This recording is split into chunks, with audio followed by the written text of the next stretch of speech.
सबसे पहले तो मीडिया के सभी साथियों का बहुत बहुत धन्यवाद। और यात्रा के बारे में मैं आपको दो तीन इम्पोर्टेंट बात बता दूं, उसके बाद आपके जो प्रश्न होंगे उसका जवाब देना। अव्वल बात तो ये है, जैसा कि हमारे अध्यक्ष जी ने कहा कि ये यात्रा बिहार के लोगों की यात्रा है, बिहार के विद्यार्थियों और नौजवानों की यात्रा है। और ये बात हम सिर्फ कहने के लिए नहीं बोल रहे हैं, आप इस यात्रा के व्यवहार में बहुत स्पष्टता से इसको देख सकते हैं, इसको परख सकते हैं। भितिहरवा से जब हमारी यात्रा शुरू हुई तो यात्रा के बाद से ही हम जब भी प्रेस कॉन्फ्रेंस कर रहे हैं तो जो प्रभावित वर्ग है उसके मुद्दे को उठा रहे हैं। पहला दिन हम लोग पेंडिंग भर्ती का सवाल उठाए, दूसरा दिन हम लोग जो है पलायन का सवाल उठाए, तीसरा दिन हम लोग जो है मजदूरों का सवाल उठा रहे हैं। तो जो हमारा मुख्य विषय है पलायन और नौकरी, इस पर तो बात करते ही हैं, साथ ही साथ जो स्थानीय मुद्दे पता चलते हैं, जैसे चनपटिया का चीनी मिल बंद है उसके बारे में, जैसे जब हम ढाका पहुँचे तो वहाँ पर जो भारतमाला प्रोजेक्ट है और किसानों को जो मुआवजा नहीं मिला है उसके बारे में, और आज जब चंपारण की महान भूमि गांधी जी की कर्म भूमि से माता जानकी की जन्मभूमि मिथिला में हम प्रवेश किए हैं, सीतामढ़ी आए हैं, तो रीगा का जो चीनी मिल है उसका सवाल हम लोग उठा रहे हैं। इस यात्रा का उद्देश्य यही है कि जैसे आज़ादी के आंदोलन के वक्त जो लोग देश को आज़ाद कराना चाहते थे, कांग्रेस पार्टी एक मंच बनी, जिनके दिल में आज़ादी की इच्छा थी, जो अपना स्वराज चाहते थे, अंग्रेज़ों के राज से मुक्ति चाहते थे, वो सब लोग कांग्रेस पार्टी के मंच पर आए, उस प्लेटफॉर्म पर आए और कांग्रेस पार्टी संघर्ष का एक मंच बना। वैसे ही हमारी कोशिश ये है कि कांग्रेस पार्टी का जो स्टूडेंट विंग और यूथ विंग है वो बिहार के नौजवानों और छात्रों के लिए संघर्ष का एक मंच बने। और यह जो पलायन रोको नौकरी दो यात्रा है, इस यात्रा के माध्यम से पलायन क्यों हो रहा है, पलायन इसलिए हो रहा है कि सरकार के तमाम दावों के बावजूद अगर शिक्षा बेहतर होती, अगर रोजगार के साधन उपलब्ध कराए जाते, अगर सामाजिक सुरक्षा मिलती, जैसा अभी कानून व्यवस्था का सवाल हमारे अध्यक्ष जी ने उठाया, सब कुछ अगर बेहतर हो गया होता तो लोग पलायन नहीं कर रहे होते। और इसका सबसे आसान उदाहरण ये है कि बिहार से जो ट्रेन चलती है उसका नाम श्रमजीवी एक्सप्रेस है।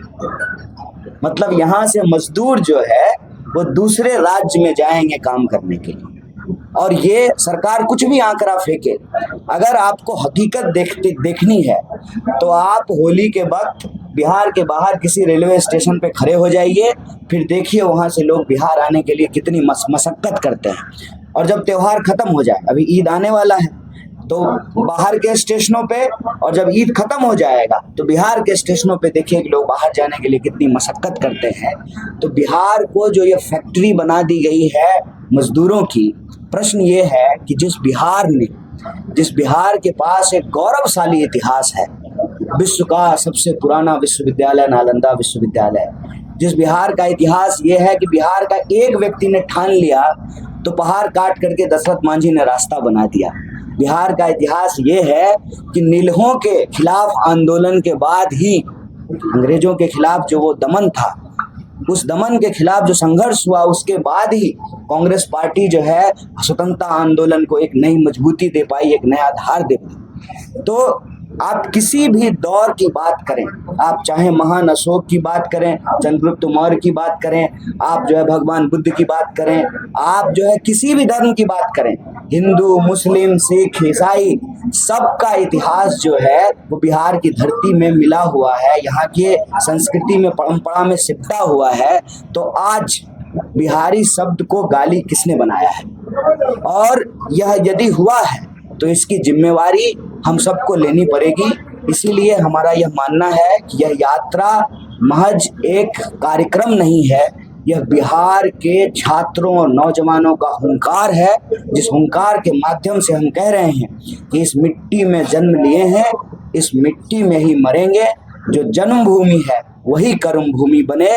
और इस यात्रा की एक ही मांग है, सबको शिक्षा, सबको काम, मजदूर को सही मजदूरी, किसानों को उनके फसल का दाम, हिंदू हो या मुसलमान, हर बिहारी को बराबर का आत्मसम्मान, यही सवाल को लेकर के यात्रा चल रही है। और मैं बहुत आह्लादित हूँ जिस तरीके से चंपारण में लोगों का समर्थन मिला, सहयोग मिला, आशीर्वाद मिला। मुझे पूरी उम्मीद है कि हम आज मिथिला क्षेत्र में प्रवेश किए हैं। कल यात्रा का एक दिन का ब्रेक है, उसके बाद फिर से जो हमारी जो भाषा है बज्जिका बोलने वाली, मुजफ्फरपुर से जो है यात्रा रिज्यूम होगी। मुजफ्फरपुर से होते हुए, समस्तीपुर होते हुए, दरभंगा, मधुबनी, बिहार के हर इलाके से, हर संस्कृति, हर बोली, हर भाषा के लोगों से मिलते जुलते, उनका दुख दर्द साझा करते हुए हम लोग पटना पहुंचेंगे। और आप मीडिया के साथियों का भी बहुत बहुत धन्यवाद। कई मीडिया के साथी कल से ही इस यात्रा को कवर कर रहे थे। कई लोग चाहते थे कि कल ही बात करें, तो हमने कहा कि देखिए, यात्रा में ये एक व्यक्ति की यात्रा नहीं है, ये जो है एक सामूहिक प्रयास है। तो इसका अपना जो है एक सामूहिक निर्णय है। उस निर्णय के तहत कई सारे मीडिया के साथियों से हम बात नहीं कर पाए, तो आगे यात्रा जब चलेगी तो उनसे बात करेंगे।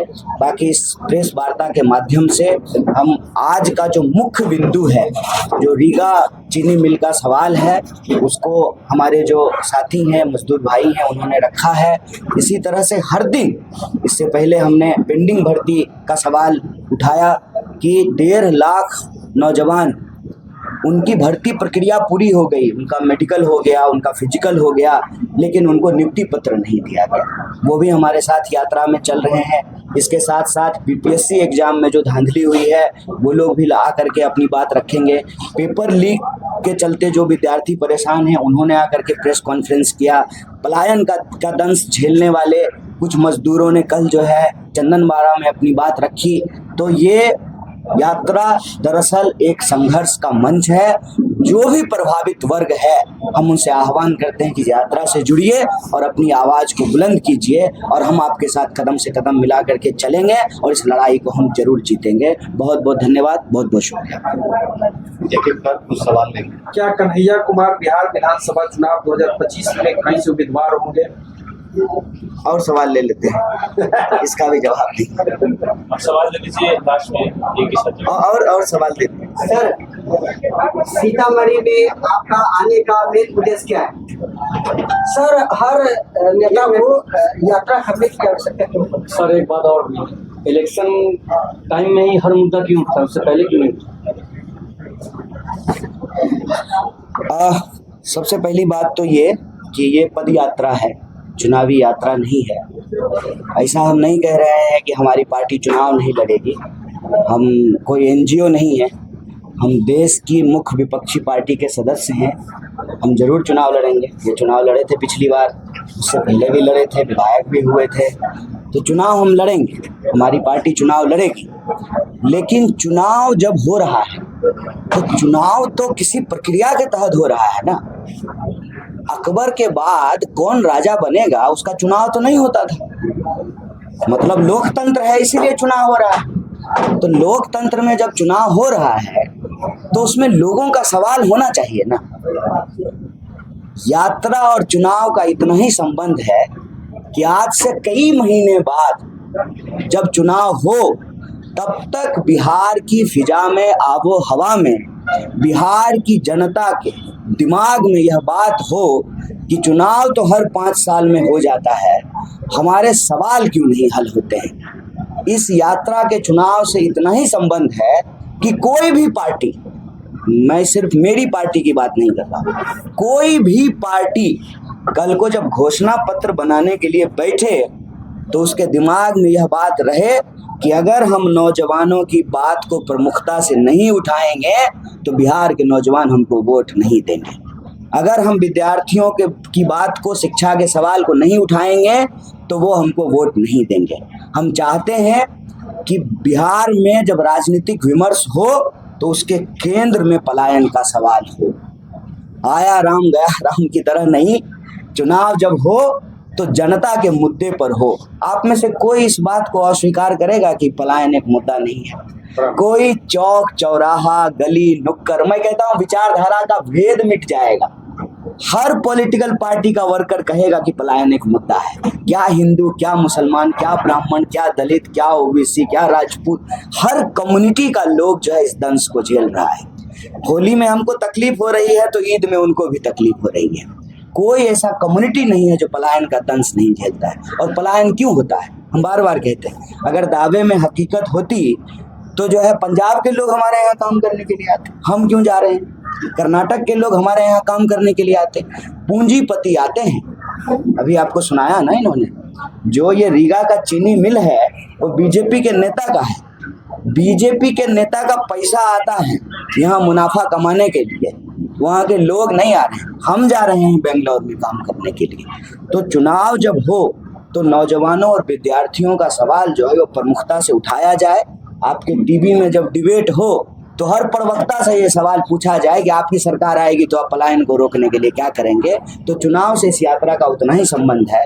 रहा बात मेरी पार्टी का चुनाव लड़ने का, महागठबंधन का, एमएलए का, एमपी का, मंत्री का, तो जब चुनाव आएगा चुनावी चर्चा भी होगी, चुनाव की बात भी होगी, महागठबंधन की बात भी होगी, चुनाव लड़ने की भी बात होगी।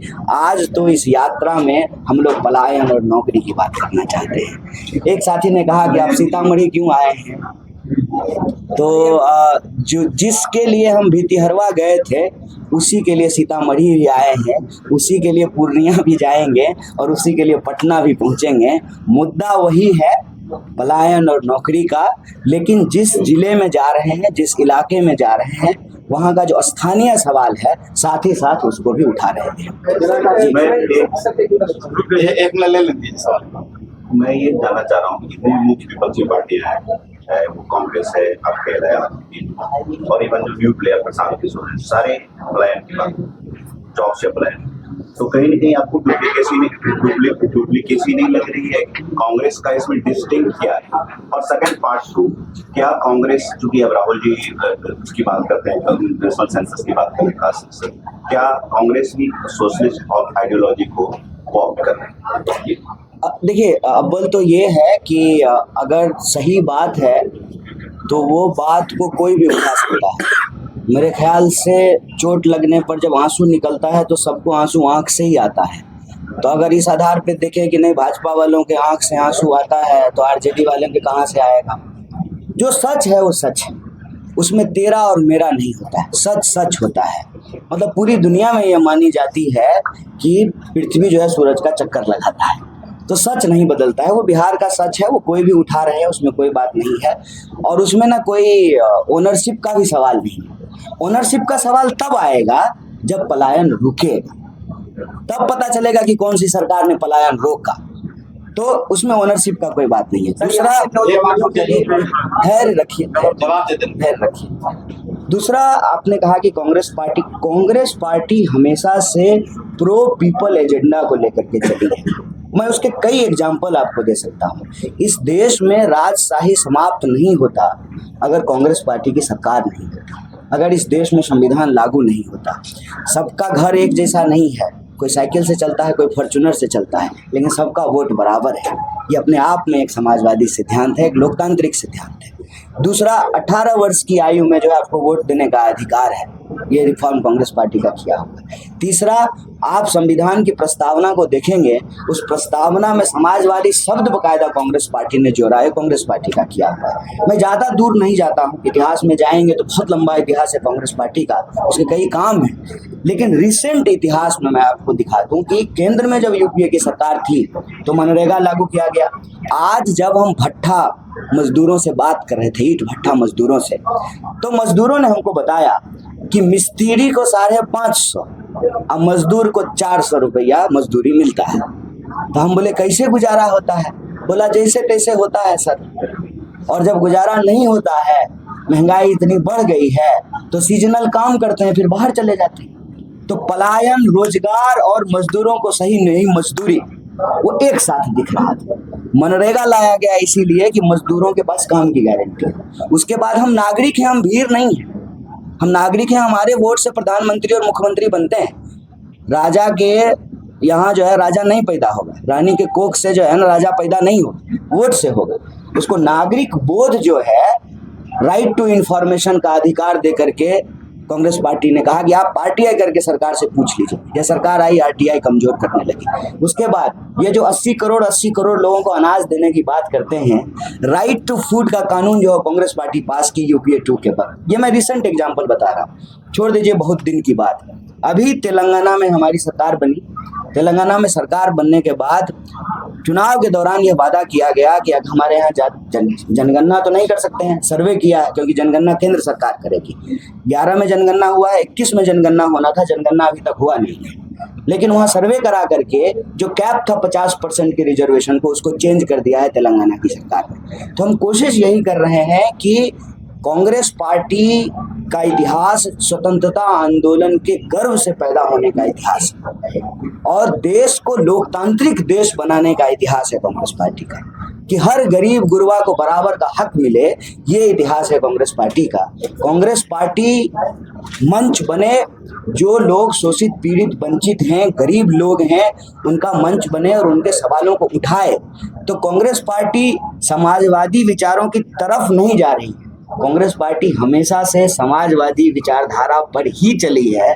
वो होता क्या है ना कि कभी कभी जब निजाम बदल जाते हैं तो जो है वो इतिहास बदलने की कोशिश करने लगते हैं। जो अपना मकान नहीं बना पाते वो दूसरे के मकान पे अपना नेम प्लेट लिखना शुरू कर देते हैं। पिछली सरकार के किए हुए काम को ही यह सरकार अपना काम बता रही है। मैं बता दूं कि एम्स भी पटना में खोला हुआ कांग्रेस पार्टी के वक्त की बात है। जिस नालंदा यूनिवर्सिटी की प्रशंसा प्रधानमंत्री विदेशों में जाकर के कर रहे हैं, उसको कांग्रेस पार्टी का दिया हुआ है। और बिहार में आखिरी फैक्ट्री हमको बता दीजिए कि कौन सी केंद्र सरकार की लगी है, कौन सा नया विश्वविद्यालय बना है। तो बिहार में सिर्फ जो है सड़क बनाने में वो इंटरेस्टेड हैं कि यहाँ का जो संपदा है, और आपको मालूम है कि पानी आने वाले दिनों में एक बहुत बड़ा संसाधन बनने जा रहा है, दुनिया भर में पानी की कमी हो रही है। तो ये सड़कें बिहार के लोगों के चलने के लिए नहीं बन रही हैं, सड़कें बनाई जा रही है कि टैंकर आए, यहाँ के ग्राउंड वाटर से पानी निकालें, यहाँ के जमीन जो है औने पौने दाम में फूड पार्क के नाम पे अदानी को सौंपें। इसीलिए जब चुनाव आएगा तो उस वक्त हम चुनाव की साजिश बताएंगे कि भाजपा का मोटिवेशन क्या है। भाजपा साम दाम दंड भेद से चाहती है कि उसका मुख्यमंत्री बने और बिहार के संपदा को लूट करके अपने दोस्त की तिजोरी में पहुंचाएं। लेकिन हम इस प्रेस वार्ता के विषय से इतर नहीं जाना चाहते हैं। कांग्रेस पार्टी का इतिहास इस देश में लोगों के लिए लड़ने का इतिहास है, लोगों को हक अधिकार दिलाना ये कांग्रेस पार्टी का उद्देश्य है। इस उद्देश्य से अगर हम भटक जाएं तो हमारे होने का कोई मतलब नहीं है। Thank you. सर, यार भारी मतों से आपको जीत अगर यहाँ से कराती है तो नौजवानों के लिए क्या आपके तरफ से आप जीतिए, आपकी जीत में हमारी जीत है।